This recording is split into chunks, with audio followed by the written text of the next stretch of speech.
welcome to our session of the Youth Studio. We're so excited to see all of you here today, and we have a really exciting session coming up. So I'm your moderator for today's session, and my name is Natalie Magnus. I'm one of the youth curators of the Youth Studio. So today's topic is Raising Changemakers, Equipping the Young Leaders of Today. And it's going to be a spotlight talk where we'll hear our three amazing speakers in turn speak about their personal experiences and insights to the topic.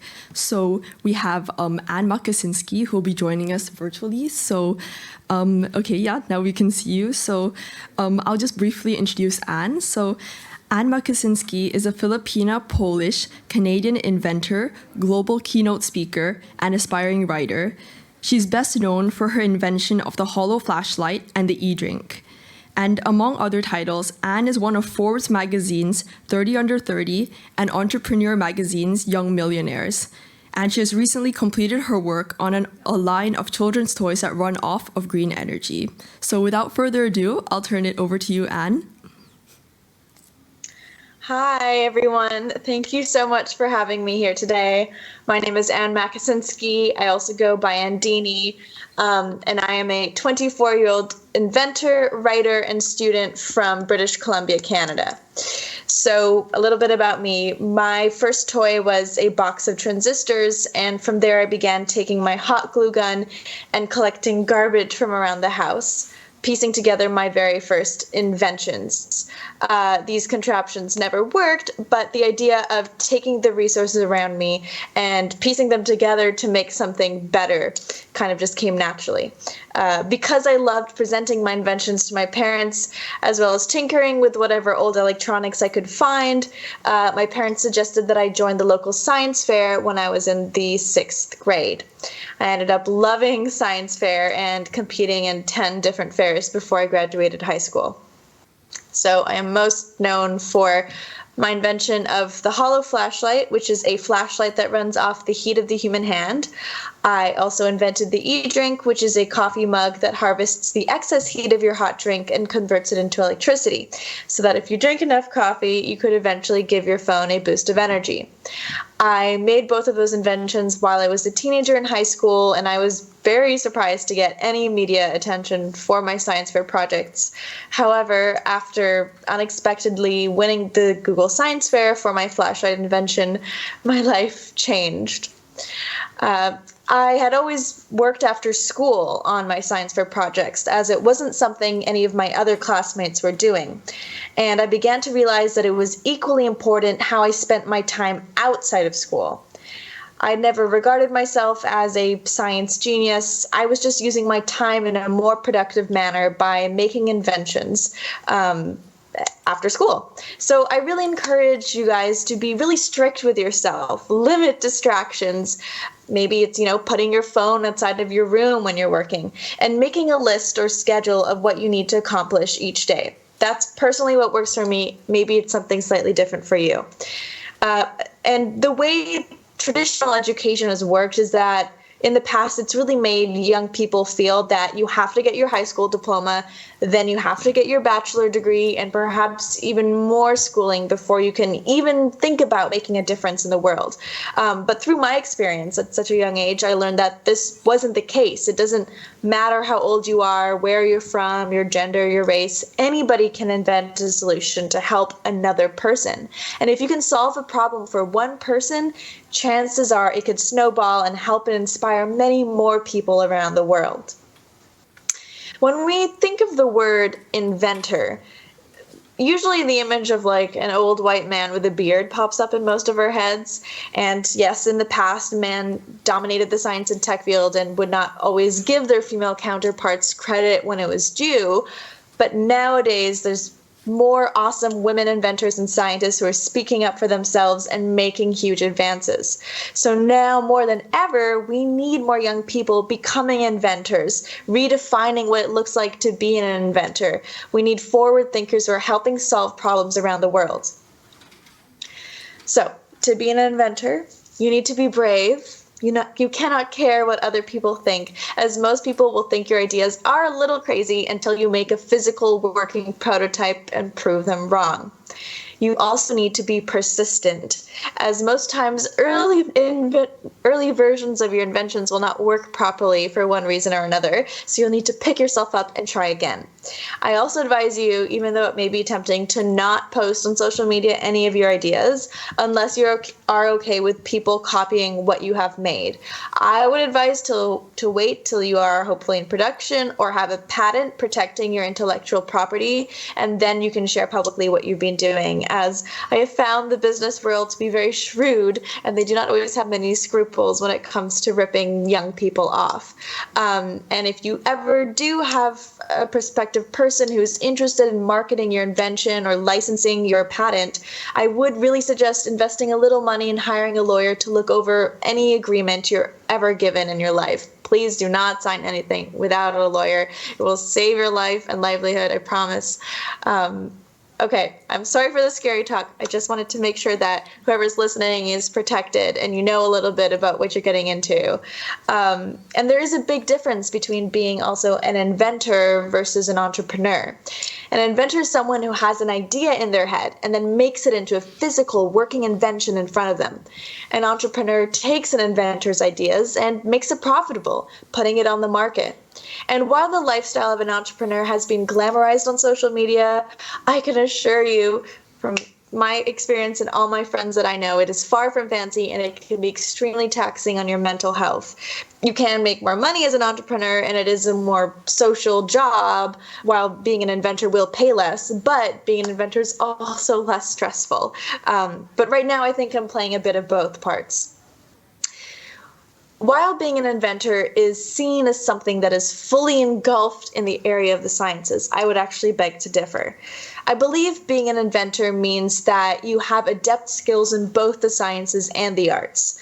Steve Jobs also believed in the crucial yet often overlooked combination of science and art. For example, look at our iPhones. They have the technology and interface to be a useful, smoothly running tool, but they also are beautiful to hold and touch. We nowadays expect our technology to be aesthetically pleasing, to be part of our fashion. So don't discount any interests or skills that you have in the arts. They may come in handy while being an inventor and vice versa. Dr. Merritt Moore is also a great example of this. She's a quantum physicist and a professional ballet dancer. Look her up on the internet. She's super cool. So you can do both.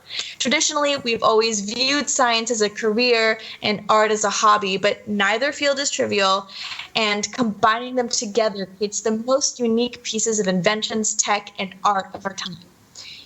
Anyways, I hope you're inspired to invent your own solutions. Don't wait for other people to fix things in your life for you.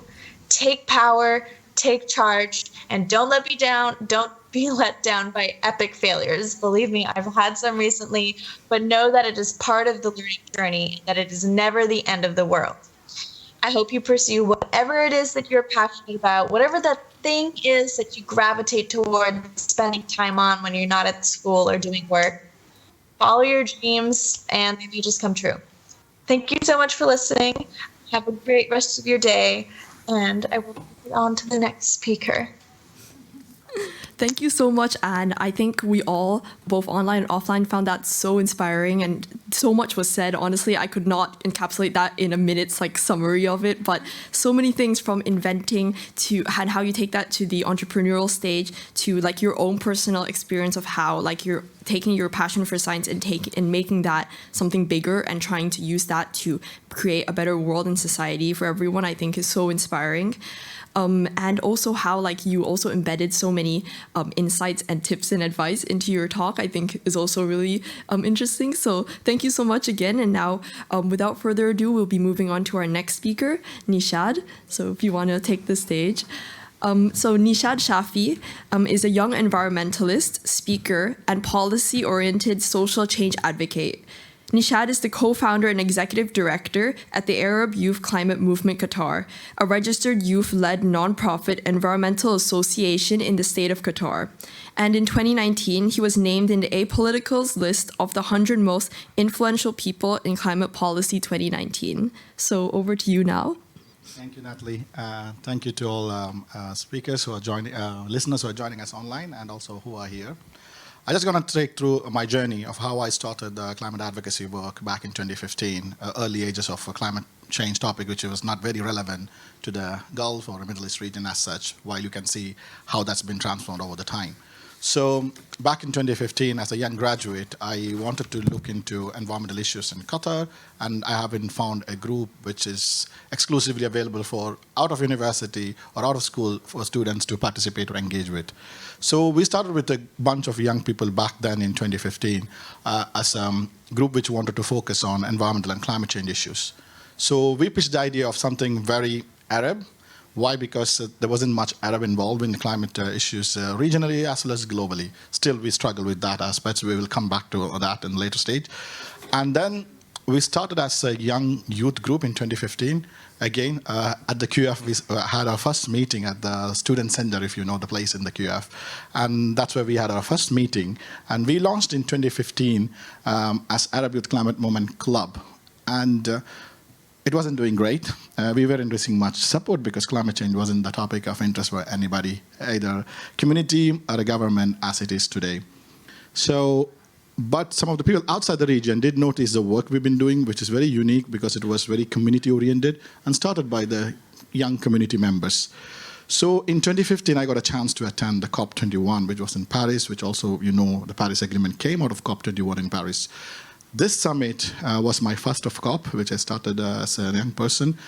And it was shocking to me. There was a vacuum of young people from the Arab region in the global climate negotiations and climate change discussions happening at a very global level. So when I was at the COP in Paris, over the 10 days, I was surprised to see that very few young people from the region were participating. And that made me sure that what is wrong? Why aren't they there in the main conversation? Well, rest of all the members were from the global north. So I saw there was a sort of discrimination, to be frank. The young people from the region weren't able to reach there, probably for some of the issues we might have known in the past in the region. But that gave me an idea that we need to push for more young people's participation. Came back to Doha, sat with my team, to make sure that how can we send more young people from Qatar or push for others and from our region to be there. So how would you do that? Because we are just a club. We don't have an affiliation with any UN or any state organization to get accreditation to go to these events. So only one way is to get your organization registered. Wow, that's the best uphill task to do that. So we started looking at the perspective of registering Arab Youth Climate Movement in Qatar. And in 2017 and 2018, we were like young people who doesn't know how the system works in Qatar. Where do you get registration for a nonprofit? Running around with all the grace in 2018, we were able to register Arab Youth Climate Movement Qatar as Arab Youth Climate Movement Qatar LLCG, which is limited liability company guaranteed, as a first of its youth-based environmental association in the state of Qatar. Few of the environmental associations in the region as such. Our topic on Essence are mostly into awareness building and developing climate policies which are relevant based on evidence. So what we do was doing programs which are relevant to schools and universities in the beginning. Still, we were struggling to get the right audience in the years coming in 2017 or 2018. But by 2019, things changed. Climate change became beyond politics, understood the role of young people, I would say, within the Middle East and also in the Gulf countries. We were fortunate enough then by the state of Qatar inviting FICM to the first UN Youth Climate Summit in New York, where Her Excellency Ali Al Thani, who is the ambassador of Qatar to the United Nations, inviting our team to be there. And that was a great achievement for us because we've been doing a lot of work over the years. No recognition, like our previous speaker said, even the media was not even giving the coverage. So it was a struggle because people doesn't know about you. How do people join you? We were just using our social media to reach out to schools and universities. But that gave us a big push. The organization started growing. We have a board team now working on with a mix of young people within the state of Qatar working on. And over the year, we started launched programs from nobody attending in 2015. I would say, if I still remember the number, in 2015 we had 5 people attending our event. Sorry to say that, to 525 people attending in our last event at QNL in 2019 before the pandemic. So the transformation wasn't easy. It took time. It had a lot of patience because the biggest factor of what I would say, the organization was run by volunteer members like myself. We were not getting paid. We were doing out of our professional job, that is outside the 5 days of your week. plus we are using our weekends for the organization. Of course, funding, we were funding from our pockets too at the sometimes. So the journey was not easy. So what I want to tell the young people who are looking into environment and climate change to be an advocate or activist, it's not an easy thing. You need a lot of patience. Social media is not the end of the story. You can be an online activist, but getting on ground, working in the grassroots organization, grassroots community members, is a long task. You may see failure at every whack of the step you take, but as long as you have a very good team, which is super, super important, because over the year what I identified was, if that team was not there with Nishat during the Arab Youth Climate Movement was discovered and the journey, that organization would have died in 2017 because we thought it was enough, because nobody cared about it, and we thought, okay, why do we waste our time on this topic, because people are not giving interest on the subject. So over the time, we realized that to push young people, we need to design programs in a way that they are captivated, they feel motivated. This be inspired being part of that. And over the course of time, I believe we did try to do that. I believe we do justice to what organization is. And my work resonated as such with my team. And today, we are working with the Ministry of Health, Ministry of Education, Ministry of Environment, UNESCO Doha as our partners. We also worked with QF in the past. So the change didn't happen overnight, and the struggle is always real. So when you want to start something on non-profit perspective, please keep in mind, have a lot of patience in your bag, choose the right team, and also keep some funds on your pockets because you need some money on the cost of time. So that's my advice to most of them. So never lose confidence. Community-based initiatives will be the change maker. Everybody loves to be taking part in community-based initiative these days. So if you want to start it slow. It will develop into an organization someday, because we started from club to now registered organization today. And I don't know, someday we'll be an entity, because now we are applying to become an UN observer status, making us non-profit organization affiliated to UN organization. So the journey wasn't easy, but step by step you can make it happen. So my advice to all of you is to start it slow, step by step you will achieve it. But have patience, and please select your team very carefully. They are the one who are going to make sure that if your organization or your activity will sustain. Thank you.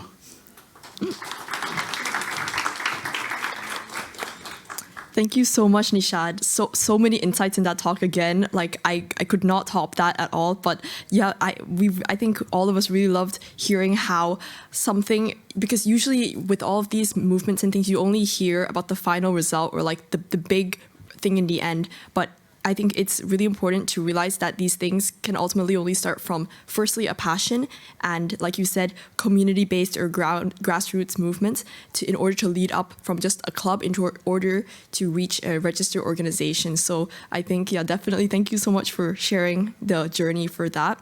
So now we'll be moving on to our final speaker, Jigyasa, so you can take the stage. So Jigyasa Labru is the co-founder and CEO of Slam Out Loud.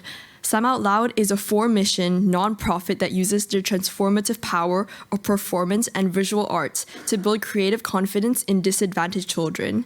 She deeply believes in the power of finding one's own voice and engages with music, travel, and coaching to constantly evolve hers. So you can take it away. Thank you. Is this on? Yes. Hi, everybody. My name is Jigyasa, and I deeply believe in the power of arts and the power of voice. But before I tell you about that, I want to tell you about Supriya. So I was right out of undergrad, and I met this wonderful girl called Supriya, who is now a 16-year-old. Supriya came from this community of Ayanagar in Delhi, and going by the measures of children in the community, you could predict what the outcomes for her in her life would look like. But this is not true for Supriya. Supriya is an excellent spoken word poet. She has performed to thousands of people in India and abroad. She takes workshops for spoken word poetry, not just for students, but also adults, gets paid for them. But she has not been using her voice only to speak her truth to power on stages. She has also used that power of voice to negotiate for change in her life, at home and at school. But what is true for Supriya is not true for most of the children who come from the country of India. Even in a state like Delhi, which has the best public education system, our ratio of art teachers to number of students is 1:1400, which means less than 20 hours of art-based education to children who probably need the skills that arts builds to thrive in their life. Critical thinking, communication, creativity, self-esteem, empathy, collaboration. How many of you feel that these are skills that helped you get where you are in your life? Raise your hand if you feel like that. That's everybody in the room.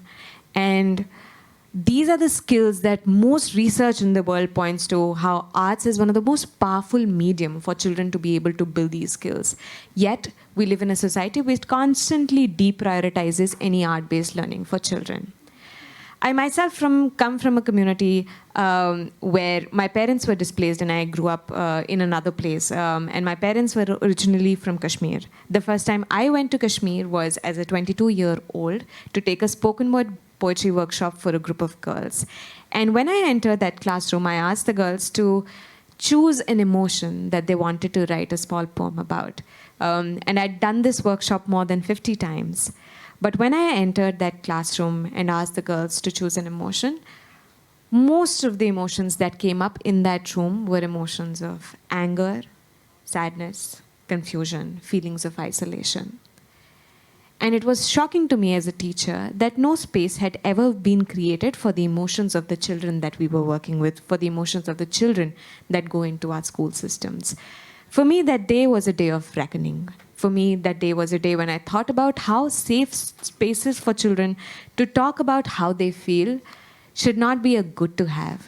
They should be a must have for every child. Within 3 months from that day, I registered my nonprofit Slam Out Loud. And what we do is we bring art and artistic opportunities to children who come from low-income backgrounds.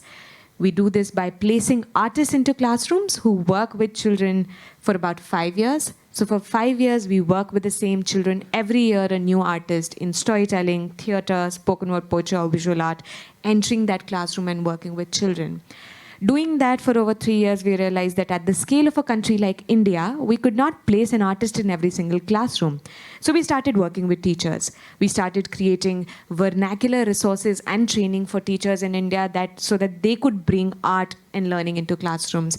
It's often thought that teachers come in without a will, but in my experience, all of the teachers that I've worked with, teachers come in wanting to bring so much to their students, but often do not have the resources or time to do that. And we try to enable that. And then, of course, COVID happened, and we reached out to our children and heard from them that they were not missing academics at all. They were missing meeting their friends, social interactions. And they did not have access to tech devices or high internet bandwidth, but only mediums like WhatsApp and IVRS. And so we started sending them one art-based activity every day on WhatsApp that allowed them to process the experience of the pandemic, have some creative outcomes, think a little bit about mindfulness, and create something. Within the first month, we had more than 120 organizations that reached out to us, expanding our reach to 100,000 students who wanted to use our curriculum with children. And in the last 15 months, we've had state governments reach out to us from India, organizations across 18 other countries that have used our curriculum and are now using arts-based education for the learning and developing SEL skills in their children. And that has allowed us to expand to about 5 million children in the last 15 months. But our belief, thank you. But our belief continues to remain the same, that our children, no matter where they come from, can and will be amazing artists, Nobel laureates, and leaders that this world needs.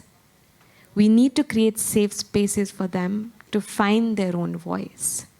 If you have a child around you who might want to contribute something in a conversation, or if you are a person who is thinking of finding their own voice, I would implore you to explore the arts. Because not only arts is a means for finding well-being, but all of our lives are difficult in some ways. And for a moment, stopping and thinking about how we feel and expressing that through art makes it a little easier. Thank you.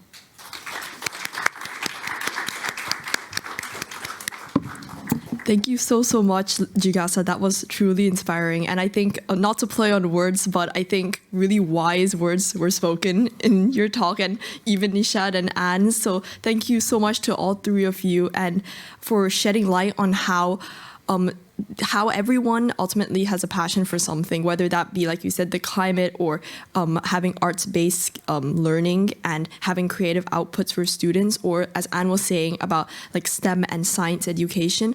I think it's so important that young changemakers can also have a voice in all of these, and that all of these do matter. And I think education can definitely be revolutionized in order to create a bigger space for these things. So thank you so much again to our speakers. And I see we have a few minutes left, but does anyone have questions that we can do online at all? Okay, so I think, okay, we can end a few minutes early so you can have a bit of a break before the next sessions. But thank you so much again, and yeah, have a great rest of the day of the conference.